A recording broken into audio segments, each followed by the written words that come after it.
Buddha, what's good, baby? What's up, family? How y'all doing today, man? We good, big dog. What's up with you, baby? Hey, man, I'm doing great. Still alive. You know how that go. No doubt. I hear you. But Delaware, stand up. yeah, I ain't talked to y'all since I said Kings and Foes, man. That's all right. Life changed a whole lot since then, huh? You meant next year. That's all right. Kings and Foe next year. We got them. Right, let's get it together, though. So I was wondering, like, what you guys think? Because free agency coming up, and we got a little money to spend because we could either give it to Harrison Barnes, but I think we should go a different way. I think we should sign. How you think about a guy like Kelly Olynyk? Because I would say a guy like Kelly Olynyk because he like super athletic. We ain't got nobody on our team that can really like guard. You mean Kelly Oubre? Oh yeah, that's what I meant to say. Okay, I was like Kelly Olynyk, super athletic. Wait a minute. And then he said somebody that can guard. I said, wait a minute now. Okay, Kelly Oubre. I got Kelly you. Oubre, yeah. I'm sorry about that. But No, yeah, you good. You got the same splits as like Kobe for real. Like, because people would say like he's not a great shooter, but Kobe wasn't really a great shooter, but he could get his in the paint. He can dunk on people, play defense, and like if you look at the numbers, it's a lot of stuff that it's like resembles. So yeah. I like Kelly. Kelly Olynyk's cutting this call. He said, "Hey, Buddha said I was super athletic. I could guard. Let's go." Sending it to his agent. Sending it to. I like Kelly Oubre, man. Too. He's a wild card. He's a wild card to say the least. He's just an interesting dude. Like I don't know what to say. He's an interesting dude. He could play. Y'all like Kelly Oubre? Okay. How much do you like Kelly Oubre? Because that's what a lot of this stuff will boil down to. And the greater question is probably, do you like Kelly Oubre more than you like Harrison Barnes? That's interesting. Oh man. I don't know, man. I don't know. Oubre's he's tempting to me. I think I get it. I think him and Fox have a relationship in some way. Like I think they played AAU ball. I could be wrong. Maybe I'm thinking of another forward, but I thought him and Fox knew each other and had played in the past somewhere. But Oubre's on the list. I'll say that. He's on the list for sure.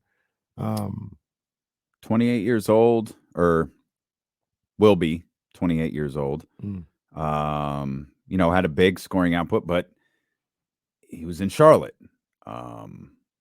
just this past season. But he's always been a 15, 16, 17 point scorer. Has been for a while. Really started paying attention to him in Washington. I was actually surprised Washington let him go. Yeah. They seem to really like him. He's bounced around, but he's a wild card. He's a different dude, and I think that's part of it. Yeah. Like I think that's part of it. But he's a solid ball player. I like Kelly Oubre. But can I say one more thing? Because I think there's a difference now, though, and I know Kings fans are super sensitive to this, and rightfully so. You talk about culture building, right? Like, okay, well, good. Here's something that hasn't been said in nearly 2 decades. The culture's built. It's here because Mike is here, De'Aaron is here, Domas is here. The culture's built. No Kelly Oubre is going to come in and mess that up. No, and I don't think Kelly Oubre is the type to mess up a locker room either. I don't mean that. The point was, no one is coming in higher than those individuals. Right. And because of that, you can't wreck the culture. Right.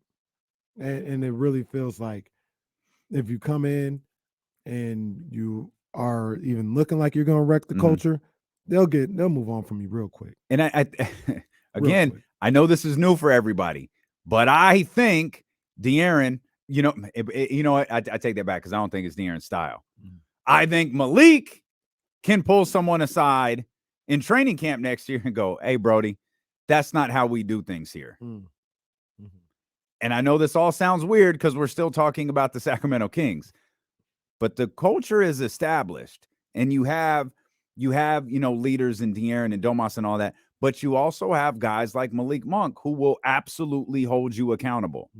And I can see Malik pulling, a free agent aside who might have a, do a few things in training camp or have a few things to say, bruh, we don't do that. Yeah. That's not what we do. Yeah. We brought you here. You're fitting in with us. We're not fitting in with you. Yeah. That sounds like a LeBron James tweet right there, boy. Someone LeBron, clip this and send this to the king. That could be his next. It's coming up. He's going to say that after he eliminates the Warriors. Draymond Green shade from LeBron James. I mean, the more I sit over here and think about Kelly Oubre, the more I like the idea of having him here. I do. The tsunami poppy. So you like him more than Harrison? Because there's no Harrison and Oubre situation, right? I think I do like him more than Harrison. Really? I think I do. He's not scoring 20 here. No, but he's capable of it. Okay. Not Harrison like averaging too. it. I don't know. Like if Harrison was on the Hornets this past season, you think he averaging 20? No. That's what I mean. I regretted it as soon as I said it. Dump. Hit the dump button. I always tell Jesse to dump it. I don't think he ever does. I just think my bad takes live out there in the world. Yeah. I regretted that as soon as you're right. He's a better player than Harrison. That's different. Mm-hmm. I don't know if he's a better player than Harrison. I think he's a better scorer than Harrison. I think he's a better player. Harrison Barnes is sometime on the boards, and his defense isn't what it used to be. Yeah. And I hate saying that because I love Harrison. Yeah. And if Harrison were to come back to the Kings, I'd be okay. Like a lot of people would, dread it. I don't feel that way at all about Harrison Barnes. I appreciate his game and what he brings to a locker room and what he brings to the court. Does he fit the way this team plays? Does Kelly Oubre? Mm-hmm. Yeah, I think. Does Kelly Olynyk? Some people would think Kelly Olynyk. He actually might. Yeah, he actually might for the Kings. But does Kelly Oubre fit? Yeah, I think so. He gives you.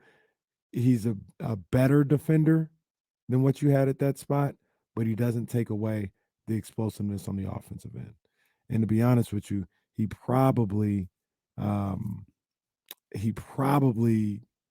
gets you closer to what I was talking about, like a guy that can take the load in a playoff situation, guy that could take the scoring load off of Fox and Monk for 2 minutes, so they don't have to do it the entire time.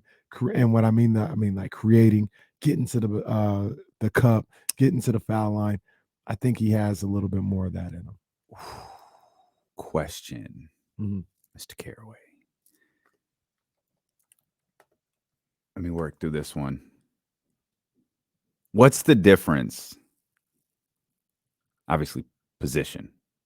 But what's the difference between Oubre and Malik?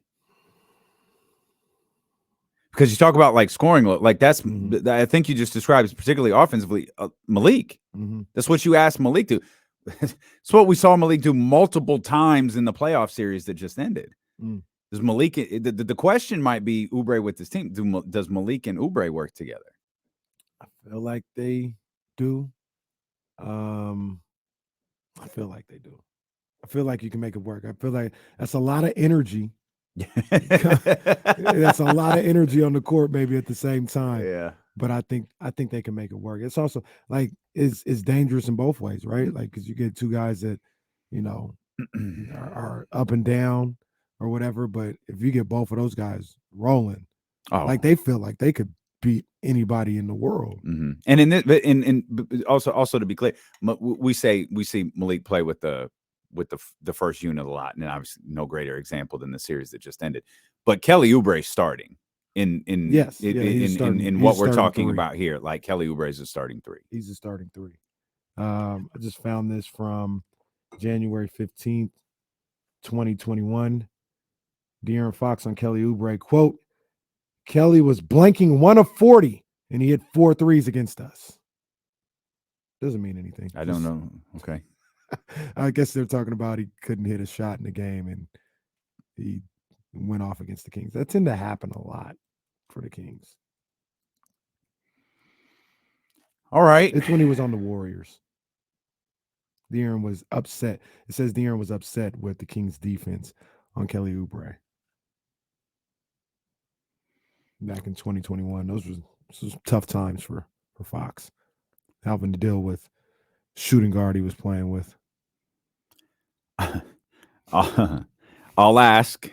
I'll take the heat for it, but I'm a broadcast journalist, and Mario brings it up. Does Miles Bridges fit with this team and what they're trying to do? I feel like I can't even really remember his game to see if he fits or not, but I mean, I know his talent. He's a 20-point per game, scored at last year in Charlotte. His talent is undeniable. For a long time, I was like, man, no way you can have Miles Bridges here. Part of me looks at it where it's like, all right, like, if you're saying the man can play in the NBA, like he should be available. Beginning game 11, right. He can play. He should be able to sign with somebody and play.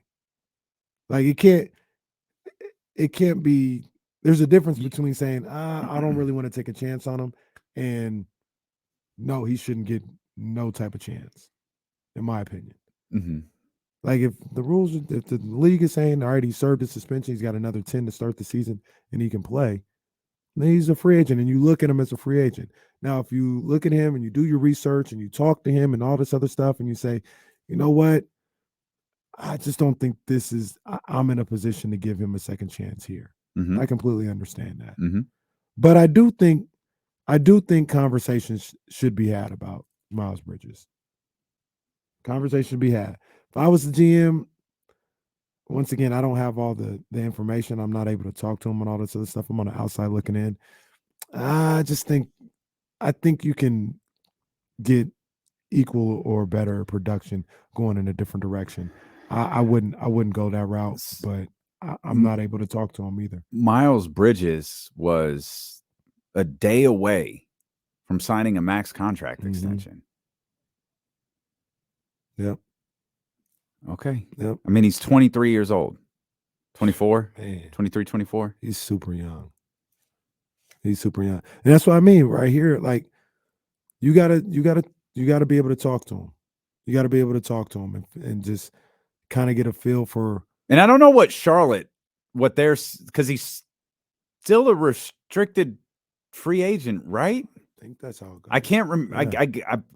You're right. I forgot. Like, I forgot how this works. Like, I think he's not a free agent. Right. So I think he's still a restricted free agent, and there are probably things to work out with Charlotte. Though Charlotte may be like, we're not matching. We're not doing it. Yeah. I did the visuals. If the radio audience can see what I'm doing, like they just maybe like we're not doing this. Yeah. He's still restricted because Charlotte never rescinded the qualifying offer. So they may have thoughts of bringing him back. I don't know what that freaking team is doing. It should be trying to blow it up. But and LaMelo watch is underway. It's not though. You always say that. It's not. Like what? Rookie's going to give that money. Not this summer, but yeah, but he's going to sign a contract with Charlotte. He can sign the contract and say, I want to be traded. Somebody just did that, right? A rookie? No, I don't know if it was a rookie. Somebody signed and was like, well, oh no, that's what they were talking about with anybody that signs a contract. Just sign the contract. Sign the contract, big boy. You don't know where that's from. That's Mike Tyson too. But just sign the contract. You can always request a trade. You can always say, I don't want to be here. You don't have to say, I'm not signing and move me. No, just sign the contract. A year later, you can say, I don't want to be here. Well, he's definitely signing a contract with Charlotte. That was the point what I was making. No, he's going to sign the contract. And then when I say the LaMelo watch is on, I don't mean this summer. I just don't think he's going to. By the time he gets to that second contract, somewhere in that second contract, I don't think he's staying in Charlotte. How come nobody, or maybe they do and we just don't hear it? How come no one talks about moving Charlotte to Seattle? Everyone had something to say about Sacramento or moving Charlotte to Las Vegas. Everybody had something to say about Sacramento. Do y'all watch what's going on in Charlotte? Yeah. Even Mike's like, yeah, I think I'm done. I'm cool. Like this thing's worth, this. I'm a billionaire, and this thing is about to like quadruple my net worth. Y'all can have this. Right. This is a headache. This is damaging my legacy. I want out. Give me a film crew and let's make The Last Dance with Charlotte. Get me out of this thing. Follow me around for this final year. I'm owning the team. Then we can have Last Dance Washington years, Last Dance Charlotte years.